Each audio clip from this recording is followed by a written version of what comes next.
So it's that sort of manipulation that we enjoy doing. It's a beautiful sound, isn't it? It is beautiful. It sounds like something constructed in a studio with everybody working, synthesising into making something beautiful.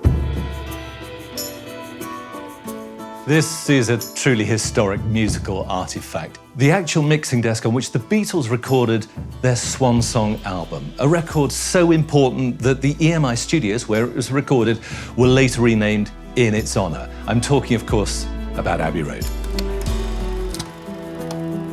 Haydn, this was a game-changing mixing desk in 1969 when it arrived at Abbey Road. It was, yeah. Well, it enabled artists, engineers and producers to become much more innovative in the way they constructed the piece of music. Doubles the possibilities. Yeah, it doubles the problems quite often as well. But also it allowed engineers and producers to refine and define the sound in a much more delicate way, really.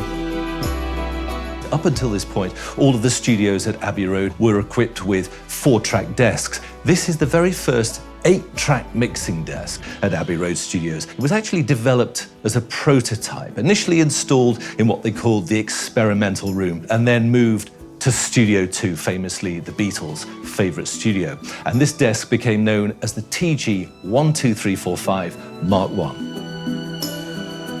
It's got a still sought-after sound. It's very difficult to divorce yourself from like the emotional impacts, because to me, when we put something through this mixer, it sounds like many of the records I've loved. Whenever I hear anything through it, it makes me feel at home.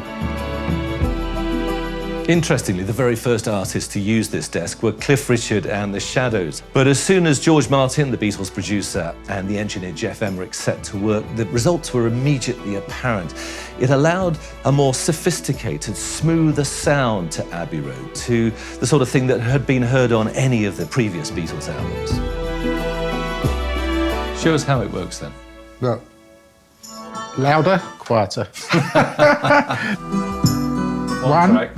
2, and at the moment, I've got them panned in stereo. So this is on the right-hand side, and we can change, so it moves to the left here. So these are stereo pairs, 2 more tracks. Percussion. Which is percussion and real drums. These are programmed drums.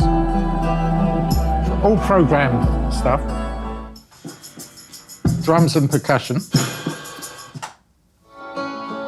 Guitars. And strings, which I recorded in Studio 2 at Abbey Road, actually.